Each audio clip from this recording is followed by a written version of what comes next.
Hello बच्चा party केम छो माई सेल्फ टेलर Vikas the finest and easiest way to learn the concept of physics.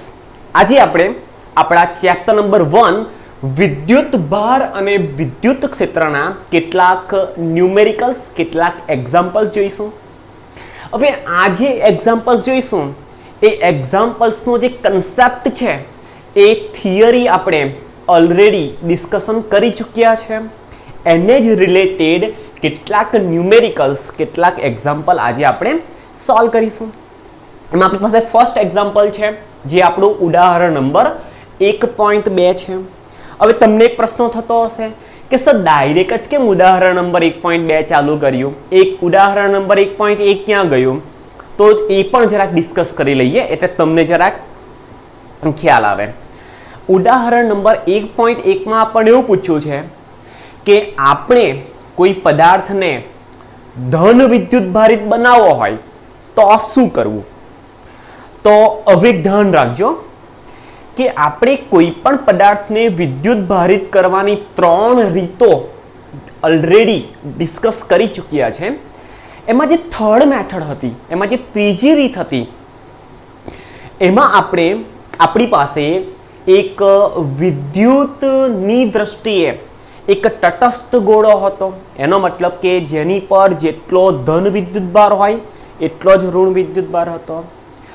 જો આપણે આ ગોળાને ઋણ વિદ્યુત ભારિત કરવો હતો તો આપણે એક એવી પટ્ટી લેતા હતા કે જે પોતે ધન વિદ્યુત ભારિત હોય।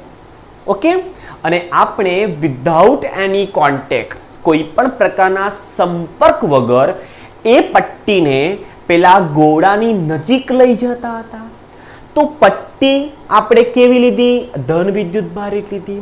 તો પેલા ગોળા પરના જે ઋણ વિદ્યુત ભારો હતા એ ગોળા પર પટ્ટીથી નજીકના વિસ્તારમાં જમા થશે।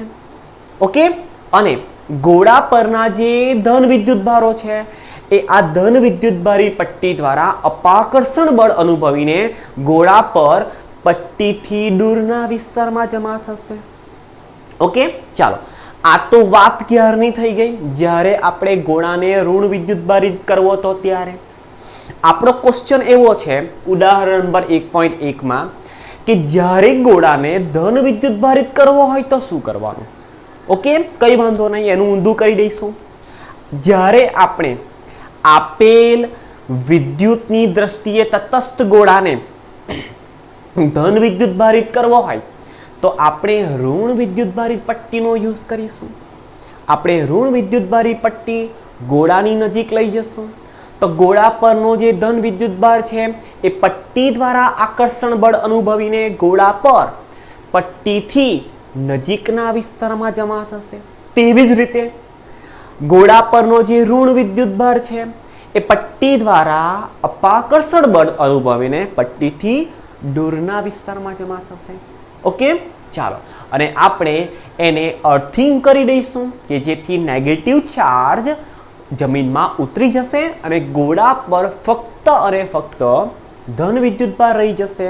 એનો મતલબ કે આપણી પાસે એક એવો ગોળો હતો જે વિદ્યુતની દ્રષ્ટિએ તટસ્થ હતો પણ આપણે એને ધન વિદ્યુત ભારિત કર્યો। આપણું ફર્સ્ટ ઉદાહરણ હતું। આપણે ફોકસ કરીશું ઉદાહરણ નંબર 1.2 પર। એક પદાર્થ પરથી બીજા પદાર્થ પર દર સેકન્ડે 10⁹ ઇલેક્ટ્રોન જતા હોય તો બીજા પદાર્થ પર કુલ એક કુલંબ વિદ્યુત ભાર માટે કુલ કેટલો સમય લાગે એ આપણે અહીંયા આગળ શોધવાનું છે। તો સમજજો, સોલ્યુશન જોઈએ। જો એક પદાર્થ પરથી બીજા પદાર્થ પર દર સેકન્ડે ફક્ત એક જ વિદ્યુત ભાર જતો હોય અથવા એક જ ઇલેક્ટ્રોન જતો હોય તો આપણે એવું બોલી શકીએ કે એક પદાર્થ પરથી બીજા પદાર્થ પર દર સેકન્ડે 1.6 × 10⁻⁹ coulomb, that means the charge of electron flow થાય છે। પણ અહીંયા આગળ આપણને કીધું છે કે એક પદાર્થ પરથી બીજા પદાર્થ પર દર સેકન્ડે 10⁹ ઇલેક્ટ્રોન જાય છે। તો હવે સમજો 10⁹ ઇલેક્ટ્રોન એક પદાર્થ પરથી બીજા પદાર્થ પર ટ્રાન્સફર થતા હોય તો એને એકોર્ડિંગ કંઈક ચાર્જ પહેલા પદાર્થ પરથી, કંઈક વિદ્યુતભાર પહેલા પદાર્થ પરથી બીજા પદાર્થ પર ટ્રાન્સફર થતો હશે. ઓકે, ચાલો તો આપણે લખી શકીએ દર સેકન્ડે, શું લખીશું આપણે? દર સેકન્ડે એક પદાર્થ પરથી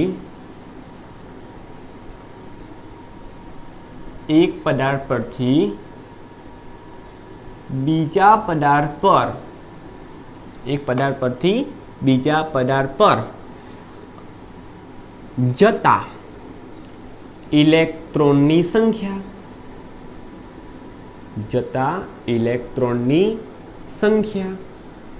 જેને આપણે કેપિટલ N થી ઇન્ડિકેટ કરી નાખીએ. કેટલા ઇલેક્ટ્રોન જાય છે જરા જોજો.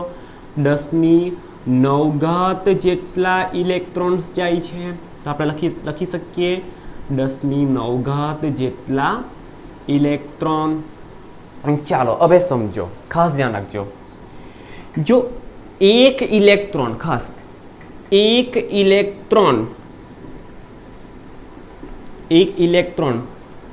દર સેકન્ડે જાય, જો એક ઇલેક્ટ્રોન દર સેકન્ડે એક પદાર્થ પરથી બીજા પદાર્થ પર જાય તો કેટલો વિદ્યુતભાર સ્થાનાંતર પામે? 1.6 ગુણ્યા 10⁻⁹ કુલમ જેટલો વિદ્યુતભાર સ્થાનાંતર પામે. હવે સમજો, પણ દર સેકન્ડે એક પદાર્થ પરથી બીજા પદાર્થ પર કુલ કેટલા ઇલેક્ટ્રોન ટ્રાન્સફર થતા છે? તો સમજો 10⁹. તો આપણે લખી શકીએ 10⁹ ઇલેક્ટ્રોન દર સેકન્ડે જાય તો કુલ કેટલો વિદ્યુતભાર સ્થાનાંતર પામે? તમારે એક્ઝામમાં આખું લખવાનું છે, બરાબર? મને થોડીક આળસ આવી ગઈ એટલે મેં આખું નથી લખ્યું. 10⁹ ઇલેક્ટ્રોન દર સેકન્ડે જાય એક પદાર્થ પરથી બીજા પદાર્થ પર તો કુલ કેટલો વિદ્યુતભાર સ્થાનાંતર પામે? તો આપણને હવે ક્રોસ મલ્ટિપ્લિકેશન, ક્રોસ ગુણાકાર આવડે છે. આનો ગુણાકાર આની સાથે અને છેદમાં 1. ચાલો તો લખીશું ધેરફોર, એટલે કે માટે 1.6 ગુણ્યા 10⁻⁹ કુલમ ગુણ્યા 10⁹ છેદમાં 1. બરાબર? આ બી ઇલેક્ટ્રોનની સંખ્યા, અને સંખ્યા હોય તો સંખ્યાની પાછળ તો કોઈ એકમ આવતો નથી, બરાબર? ઇઝ ઇક્વલ ટુ, ચાલો હવે સમજો, આ 10⁻⁹ છે, આ 10⁹ છે, તો અહીંયા આગળ આધાર સરખો, ઘાતાંકોનો સરવાળો -19 + 9 એટલે -10 રહી જશે. એટલે આપણે લખી શકીએ 1.6 ગુણ્યા 10⁻⁻10 કુલમ જેટલો વિદ્યુતભાર એક પદાર્થ પરથી બીજા પદાર્થ પર દર સેકન્ડે ટ્રાન્સફર થતો છે. ઓકે, ચાલો હવે સમજો. આપણે અહીંયા કીધું શું છે આપણને કે એક કુલમ જેટલો વિદ્યુતભાર એક પદાર્થ પરથી બીજા પદાર્થ પર જવા માટે કેટલો સમય લાગે? તો અહીંથી લખી શકીએ આપણે. સમજો કે 1.6 ગુણ્યા 10⁻⁻10 કુલમ જેટલો વિદ્યુતભાર હોય તો જેટલો વિદ્યુતભારને એક પદાર્થ પરથી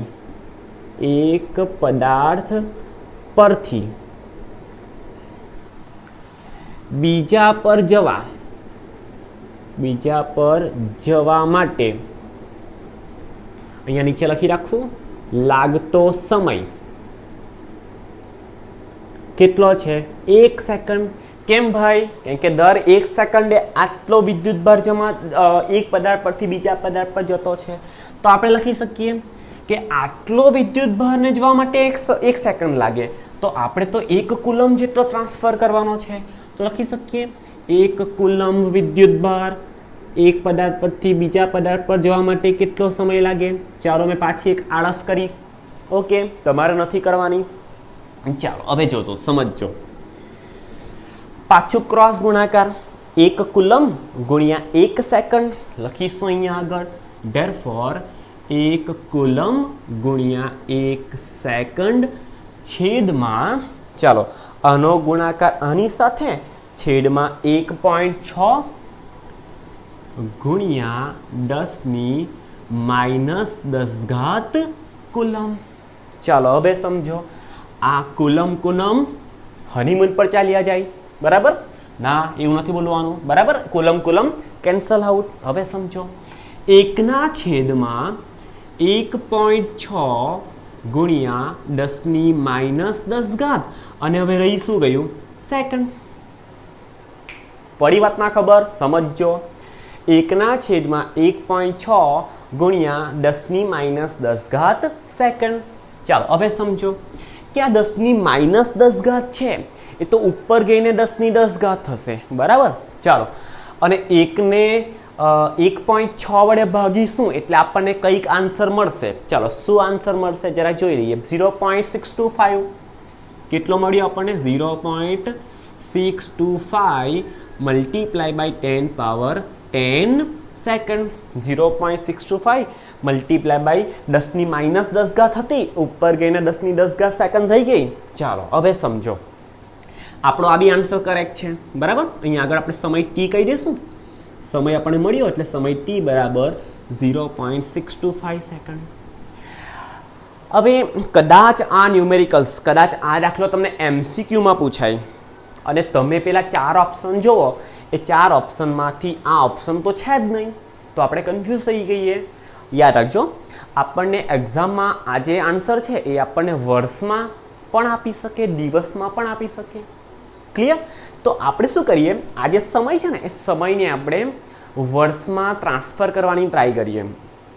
ચાલો પહેલાં મને એ કહો કે એક વર્ષ એટલે કે 365 દિવસ. જો 365 દિવસ ભેગા થાય તો એક વર્ષ બને, બરાબર? ચાલો, હવે એક દિવસ ક્યારે બને? જ્યારે 24 કલાક ભેગા થાય તો એક દિવસ બને. ઓકે, ચાલો, હવે એક દિવસ બની ગયો એટલે કે 24 કલાક ભેગા થઈને એક દિવસ બને. તો એક કલાક ક્યારે બને? 60 મિનિટ ભેગી થાય તો એક કલાક બને. 1 મિનિટ ક્યારે બને? જ્યારે 60 સેકન્ડ ભેગી થાય તો 1 મિનિટ બને. એનો મતલબ હું એક વર્ષ બરાબર એવું લખી શકું, એક વર્ષ બરાબર 365 દિવસ. 365 દિવસ એટલે 365 ગુણ્યા 24 કલાક એટલે કલાકમાં ટ્રાન્સફર થઈ ગયું. જો મારે કલાકને સેકન્ડમાં ફેરવવું હોય તો ગુણ્યા 3600 સેકન્ડ લખીશ. ઓકે, આ તો આપણે 1 વર્ષની વાત થઈ. પણ હું 1 સેકન્ડની વાત કરું તો 1 સેકન્ડને મારે વર્ષમાં ટ્રાન્સફર કરવા માટે શું કરવું પડશે? સમજો, આપણે અહીંયા લખી રાખીએ છીએ કે જો 1 વર્ષ હોય, 1 યર હોય, 1 વર્ષ હોય તો એ 365 દિવસ ભેગા થઈને બને. આપણા બધાને ખબર છે કે 365 ડેઝ ભેગા થાય તો 1 યર, 1 યર બને.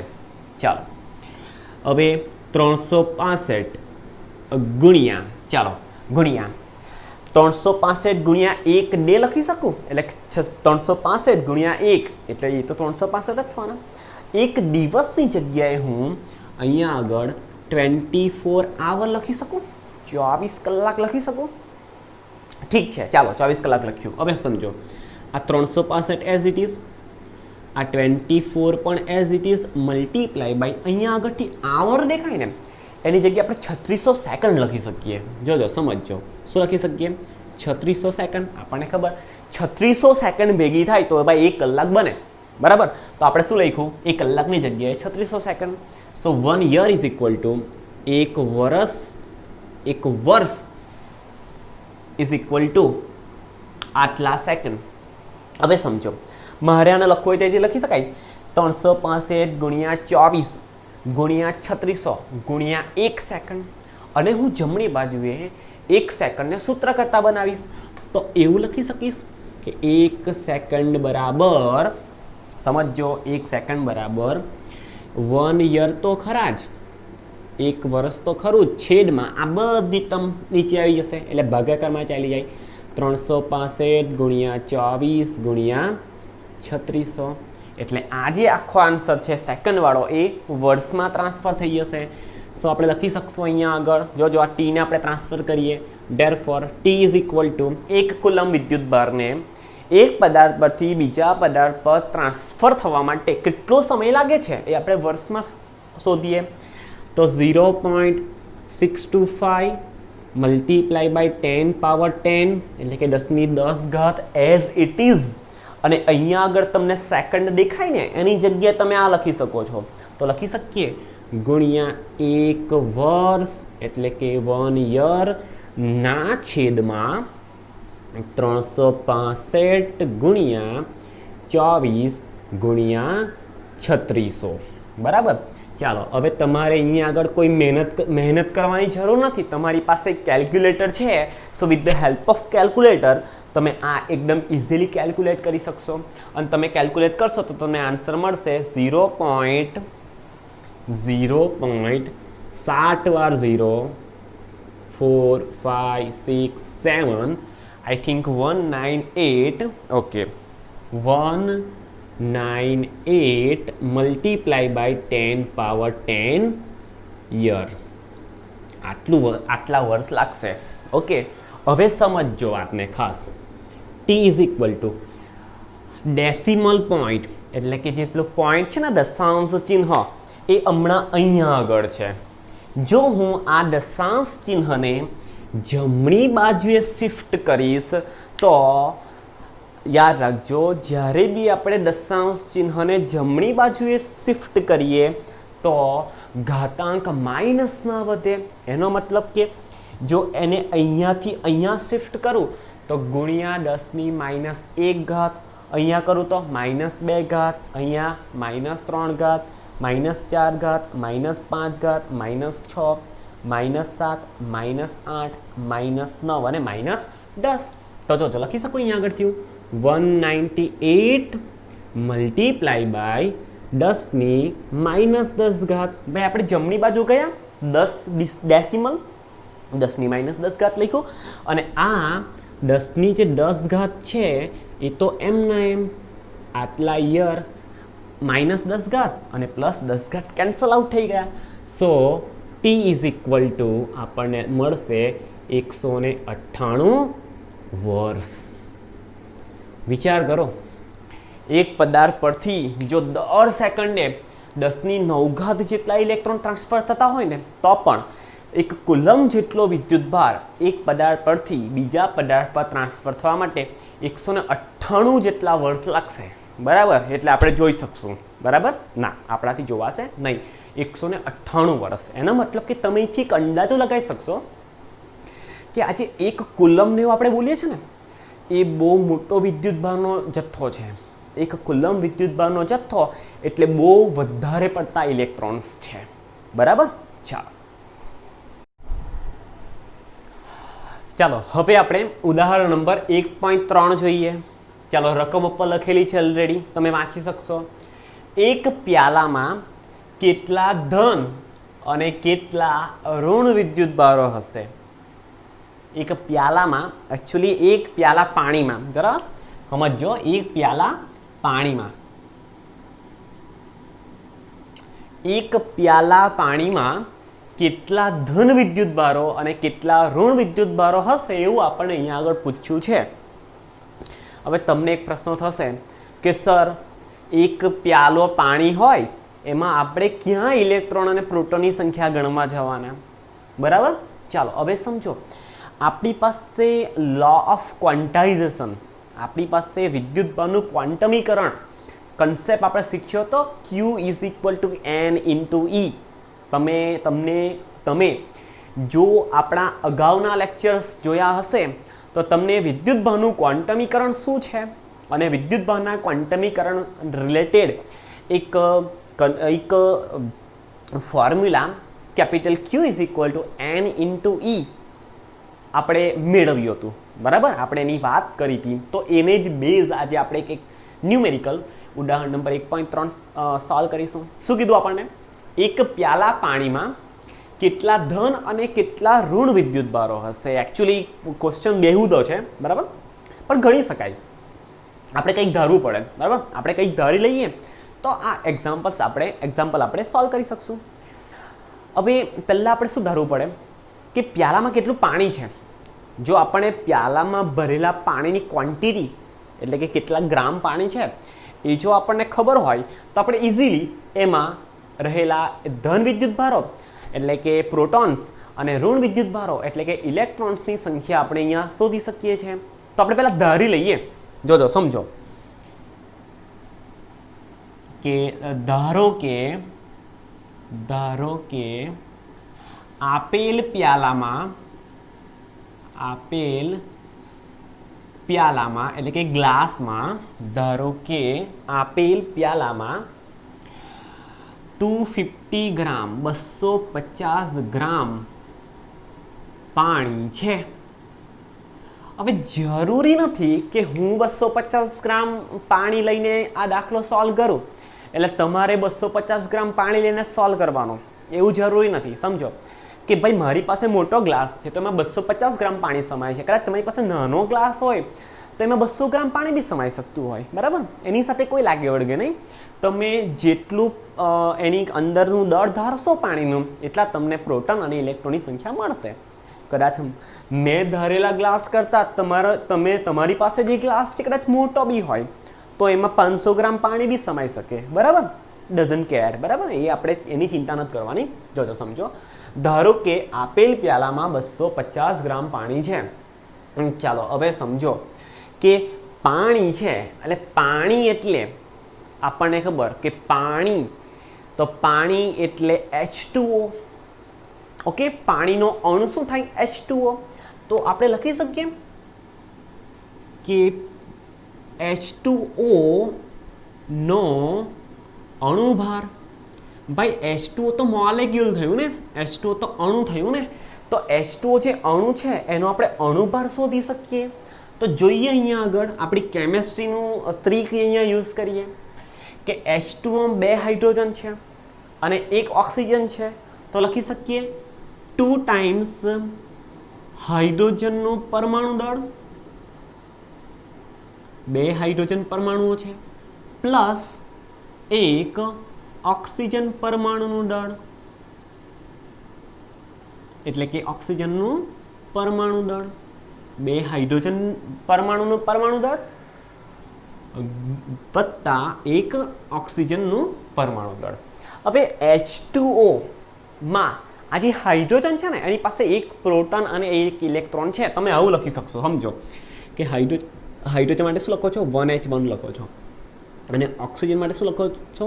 O816 લખો છો. શું લખો? O816. હવે અહીંયા આગળ જે આવે ને, અહીંયા આગળ એને આપણે પરમાણુ ક્રમાંક બોલીએ. શું બોલીએ? આપેલ તત્વનો પરમાણુ ક્રમાંક બોલીએ. અને પરમાણુ ક્રમાંક એટલે એમાં રહેલા પ્રોટોનની સંખ્યા. એકચ્યુઅલી ઇલેક્ટ્રોનની બી થાય, પણ જ્યારે આપણે જે પરમાણુની વાત કરતા છે એ જો આયનીકરણ ન પામેલો હોય ત્યારે અંદર રહેલા પ્રોટોન અને ઇલેક્ટ્રોનની સંખ્યા સરખી હશે. એનો મતલબ કે ધન વિદ્યુતભાર અને ઋણ વિદ્યુતભારો સરખા હશે. આપણે અહીંયા આગળ જે ઓક્સિજન અને હાઇડ્રોજન પરમાણુની વાત કરીશું એ આયોનાઇઝેશન પામેલા નથી, આયનીકરણ પામેલા નથી. એનો મતલબ કે હાઇડ્રોજન પાસે 1 પ્રોટોન અને 1 ઇલેક્ટ્રોન હશે એટલે કે 1 ધન વિદ્યુતભાર અને 1 ઋણ વિદ્યુતભાર હશે. ઓક્સિજનની વાત કરીએ તો ઓક્સિજન પરમાણુ પાસે 8 જેટલા ધન વિદ્યુતભારો અને 8 જેટલા ઋણ વિદ્યુતભારો હશે. તો અહીંયા આગળથી આપણે લખી શકીશું. જો સમજજો, અહીંયા આગળથી આપણે લખી શકશું કે 2 હાઇડ્રોજનનું પરમાણુ દળ કેટલું? 1 ગ્રામ જેટલું. તો લખી શકું અહીંયા આગળ હું 1 ગ્રામ વત્તા ઓક્સિજનનું પરમાણુ દળ કેટલું? અહીંયા લખ્યું હતું O816 એટલે કેટલું? 16 ગ્રામ જેટલું, બરાબર. ચાલો, એટલે અહીંયા આગળ લખી શકું 2 2 1 2 એટલે 2 ગુણ્યા 1 એટલે 2 ગ્રામ વત્તા 16 ગ્રામ એટલે કેટલા ગ્રામ? 18 ગ્રામ. એટલે કે પાણીનો 1 અણુ હોય, 1 H2O અણુ હોય તો એમાં 18 ગ્રામ જેટલું દળ સમાયેલું હોય. ઓકે, ચાલો હવે સમજો કે કોઈ પણ અણુનું અણુ દળમાં રહેલા અણુઓની સંખ્યા કેટલી હોય? તો એવોગાડ્રો નંબર જેટલી હોય. તો અહીંયા આગળ આપણે લખી શકીએ કે 18 ગ્રામ પાણીમાં, સમજો 18 ગ્રામ પાણીમાં રહેલા અણુઓની સંખ્યા, અણુઓની સંખ્યા કેટલી? 6.022 મલ્ટીપ્લાય બાય 10 પાવર 23 અણુઓ. એવોગાડ્રો નંબર જેટલા હોય. ચાલો, માટે આપણે જથ્થો કેટલો ધારેલો? આપણે જથ્થો ધારેલો કે ભાઈ ગ્લાસમાં એટલે કે પ્યાલામાં 250 ગ્રામ પાણી છે. તો લખી શકીએ અહીંયા કે 250 ગ્રામ પાણીમાં, ચાલો મને આળસ આવે છે એટલે હું સ્ટાર્ટમાં બતાવું છું, પાણીમાં રહેલા અણુઓની સંખ્યા કેટલી. ચાલો ક્રોસ ગુણાકાર કરીશું, ક્રોસ મલ્ટીપ્લિકેશન. આની સાથે ગુણાશે અને છેદમાં 18 ગ્રામ. તો લખીએ માટે 6.022 multiply by 10 power 23 multiply by 250 gram છેદમાં 18 ગ્રામ. તો અહીંથી ગ્રામ ગ્રામ ઘરે ગયા. ઓકે, તો રહી શું ગયું સમજો. 6.022 મલ્ટીપ્લાય બાય 250 ગુણ્યા 10⁻23 ને હું 18 વડે ભાગીશ એટલે આપણને આન્સર મળશે. અહીંયા આગળથી હું જોઈ લઉં છું. આપણને આન્સર મળશે 83.611 ગુણ્યા 10⁻23 ગુણ્યા 10⁻23 જેટલા અણુઓ. ઓકે, ચાલો હવે સમજો કે પાણીનો એક અણુ હોય તો હમણાં આપણે જોઈ ગયા કે પાણીનો એક અણુ હોય તો એમાં 2 હાઇડ્રોજન હોય અને 1 ઓક્સિજન હોય. તો એક હાઇડ્રોજન પાસે 1 પ્રોટોન હોય ને 1 ઇલેક્ટ્રોન હોય. એનો મતલબ કે 2 હાઇડ્રોજન પાસે 2 પ્રોટોન એટલે કે 2 ધન વિદ્યુતભારો અને 2 ઋણ વિદ્યુતભારો હોય. ઓક્સિજનની વાત કરીએ તો ઓક્સિજન પાસે 8 જેટલા ધન વિદ્યુતભારો અને 8 જેટલા ઋણ વિદ્યુતભારો હશે. તો આપણે લખી શકીએ કે પાણીના એક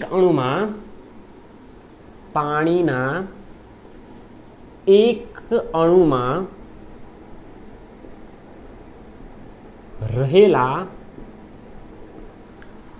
ધન વિદ્યુતભારો અને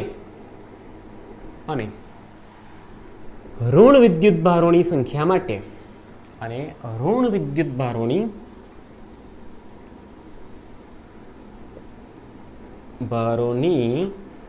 સંખ્યા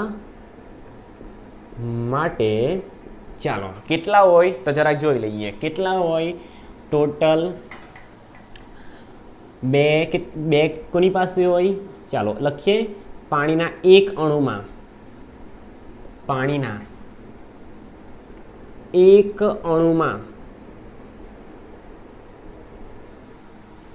2 હાઇડ્રોજન પરમાણુ વત્તા 1 ઓક્સિજન પરમાણુ હોય. બરાબર, 1 હાઇડ્રોજન પરમાણુ, 2 હાઇડ્રોજન પરમાણુ હોય અને 1 શું હોય? ઓક્સિજન પરમાણુ હોય. તો 2 હાઇડ્રોજન પરમાણુ પાસે 2 પ્રોટોન હોય અને 2 ઇલેક્ટ્રોન હોય અને 1 ઓક્સિજન પરમાણુ પાસે 8 પ્રોટોન હોય અને 8 ઇલેક્ટ્રોન હોય. તો લખીએ આપણે પાણીના એક અણુમાં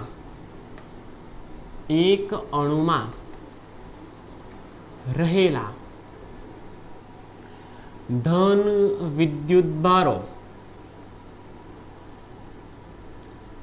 વિદ્યુતભારોની સંખ્યા કેટલી? તો ભાઈ 10 જેટલી. 2 કોની પાસે લાવ્યા? 2 હાઇડ્રોજન 2 પ્રોટોન ધરાવે. બરાબર, અને 1 ઓક્સિજન 8 પ્રોટોન ધરાવે. તો ટોટલ નંબર ઓફ પ્રોટોન્સ કેટલા બન્યા? 10. અને ભાઈ જેટલા પ્રોટોન્સ છે એટલા તો ઇલેક્ટ્રોન્સ બી છે. તો લખીએ પાણીના એક અણુમાં ધન વિદ્યુતભારોની સંખ્યા 10 તથા ઋણ વિદ્યુતભારોની સંખ્યા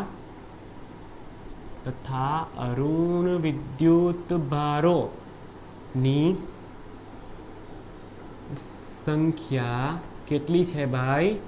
10 જેટલી છે. ધન વિદ્યુતભાર બી 10 અને ઋણ વિદ્યુતભાર બી 10. તો હવે સમજો, એક ધન વિદ્યુતભાર હોય તો કેટલો વિદ્યુતભાર ધરાવે? જેટલો પ્રોટોનનો વિદ્યુતભાર એટલો જ ઇલેક્ટ્રોનનો. ધારી લો કે એક ઋણ વિદ્યુતભાર હોય તો 1.6 ગુણ્યા 10⁻19 ઘાત કુલમ જેટલો વિદ્યુતભાર ધરાવે. અહીંયા આગળ કેટલા ધન વિદ્યુતભારો છે? અહીંયા આગળ 10 ધન વિદ્યુતભારો અને 10 ઋણ વિદ્યુતભારો. આપણને શું પૂછેલું છે? કેટલા ઋણ વિદ્યુતભારો હશે? 10 ધન વિદ્યુતભારો અને 10 ઋણ વિદ્યુતભારો. પણ અહીંયા આગળ અણુની સંખ્યા કેટલી મળી આપણને? 250 ગ્રામ પાણીમાં અણુની સંખ્યા કેટલી મળી આપણને? આટલી મળી. ઓકે, તો લખી શકીએ આપણે માટે કુલ 250 ગ્રામ પાણીમાં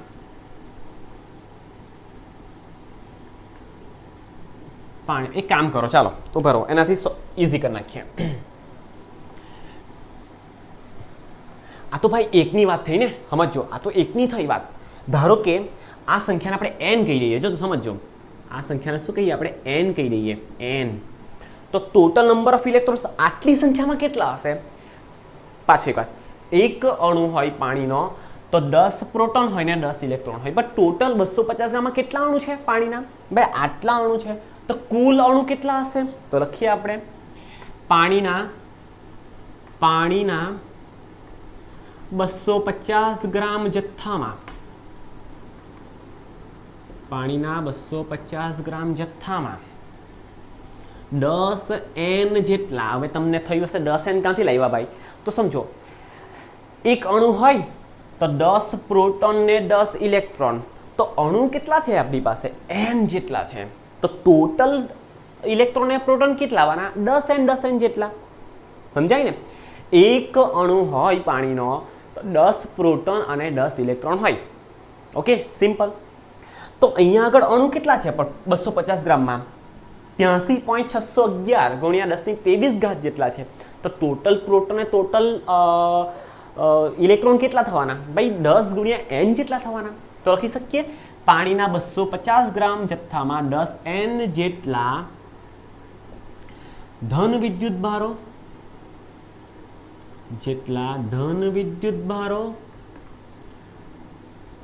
અને 10 n જેટલા ઋણ વિદ્યુતભારો હોય, વિદ્યુતભારો હશે. બરાબર, આટલા વિદ્યુતભારો હશે. હવે એક વિદ્યુતભાર હોય તો એનો ચાર્જ કેટલો? જોજો, સમજો, એક વિદ્યુતભાર હોય તો લખી શકીએ આપણે એક વિદ્યુતભાર અથવા એક ધન વિદ્યુતભાર લખીએ, જરાક મજા આવશે. એક ધન વિદ્યુતભારનો વિદ્યુતભાર કેટલો હોય? એક ધન વિદ્યુતભાર હોય તો એ 1.6 ગુણ્યા 10⁻19 ઘાત કુલમ જેટલો વિદ્યુતભાર લઈને બેઠો હોય. પણ આપણી પાસે કેટલા ઇલેક્ટ્રોન છે ભાઈ, અથવા કેટલા ધન વિદ્યુતભાર છે? તો ભાઈ 10 n જેટલા છે. તો લખી શકીએ આપણે માટે 10 n જેટલા ધન વિદ્યુતભાર હોય તો કેટલો વિદ્યુતભાર લઈને બેઠો હોય? વાતમાં ખબર પડે છે? પાછા વાત કરજો કે આટલા પાણીના અણુઓ 250 ગ્રામ પાણીમાં છે તો ટોટલ પ્રોટોન કેટલા? 10 n જેટલા, એટલે 10 ગુણ્યા આટલા. ઋણ વિદ્યુતભાર બી કેટલા? 10 ગુણ્યા આટલા. હવે એક વિદ્યુતભાર હોય એટલે કે એક પ્રોટોન હોય અથવા એક ઇલેક્ટ્રોન હોય તો એની પાસે આટલો વિદ્યુતભાર હોય. પણ 250 ગ્રામ પાણીમાં 10 n જેટલા ધન વિદ્યુતભાર બી છે અને 10 n જેટલા ઋણ વિદ્યુતભાર બી છે. તો આપણે લખ્યું કે જો એક ધન વિદ્યુતભાર હોય તો એનો વિદ્યુતભાર કેટલો હોય? 1.6 ગુણ્યા 10⁻19 ઘાત કુલમ જેટલો. પણ અહીંયા તો 10 n જેટલા ધન વિદ્યુતભાર છે તો કુલ વિદ્યુતભાર કેટલો? તો ક્રોસ ગુણાકાર કરીએ. 1.6 ગુણ્યા 10⁻19 ઘાત કુલમ ગુણ્યા 10 n થાય ને? અથવા એવું ના ખબર પડતી હોય ને તો એક બીજી બી મેથડ આપું. જો સમજો, આ પહેલાં કરી નાખીએ. ચાલો, સો 1.6 ગુણ્યા 10⁻19 ઘાત ગુણ્યા 10 એમના એમ ગુણ્યા એન કેટલા, તો ભાઈ આટલા, તો લખીએ 83.611 ગુણ્યા 10⁻23 ઘાત, અને અહીંયા આગળ શું હતું કુલમ, તો આટલો વિદ્યુત ભાર હોય એની પાસે, અને જો આપણે ગુણાકાર કરીશું તો આપણને મળશે 133.776 જરાક જોઈ લઈએ, બરાબર આવું છે, યસ, ગુણ્યા 10⁵ ઘાત કુલમ ઇઝ ઇક્વલ ટુ, જો આપણે વધારે સિમ્પ્લિફાઈ કરીશું તો આપણે એને આને આ ડેસિમલ પોઈન્ટને આપણે આ બાજુ લાવીએ તો 1.34, જો સમજો, આને હું અહીંયા લાવીશ ને, આ ડેસિમલને હું લેફ્ટ સાઈડ લઈ જઈશ તો 10નો જે ઘાત વધશે ને એ ધનમાં વધશે, એટલે અહીંયા આગળ મેં 2 ડેસિમલ ખાઈશો, 1 અને 2, એટલે અહીંયા 10⁷ ઘાત થઈ જશે.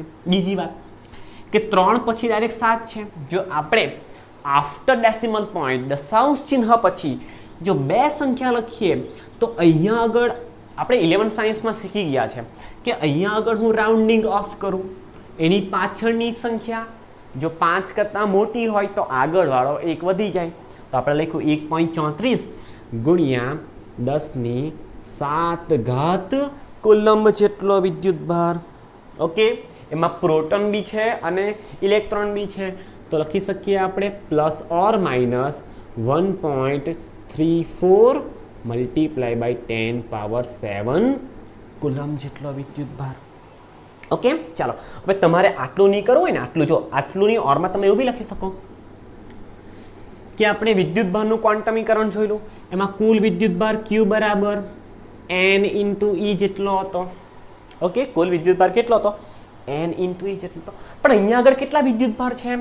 10 N × E જેટલા છે. જોજો તમે સરખો આન્સર આવશે, આ 10 as it is multiply by n કેટલા? 83.611 ગુણ્યા 10⁻23 ઘાત ગુણ્યા E એટલે ઇલેક્ટ્રોનનો અથવા પ્રોટોનનો વિદ્યુત ભાર 1.6 ગુણ્યા 10⁻19 ઘાત કુલમ.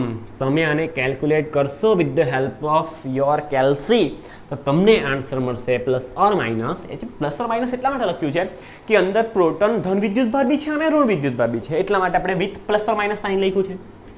1.34 multiply by 10⁻7 coulomb.